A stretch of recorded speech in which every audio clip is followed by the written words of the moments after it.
Netradičné predstavenia plné inakosti, rôznorodosti žánrov a foriem, divadlo blízke mladým ľuďom.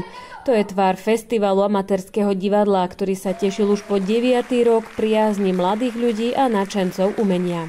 Ponúkame mladým tvorcom rôzne formy.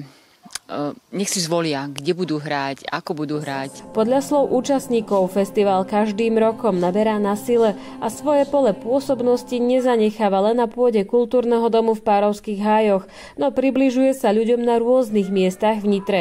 Tento ročník priniesol viac vzdelávania a pripravili 6 workshopov. Ďalej je to medzinárodný seminár, ktorý prebiehal v Krajskom osvetovom stredisku v Nitre. Sú to samozrejme aj nejaké hudobné produkcie, ktoré už teda ku každému festivalu patria.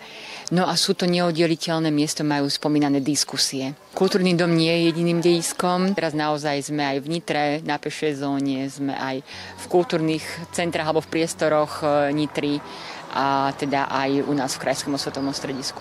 Od začiatku to malo veľmi dobrú základňu a absolútnu pozitívnu energiu a veľké chcenie. A keď sme po rokoch prišli, tak to bol šok, lebo festival sa rozrástol do obrovských rozmerov a zrazu bol rozťahaný po celej Nitre, namiesto, že sme sa tu stretávali len v Párovských hájoch. A bol to ten pozitívny šok. Festival aj v tomto roku hostil divadelné súbory zo zahraničia, vďaka čomu získal označenie ako komunitný festival s medzinárodnou účasťou.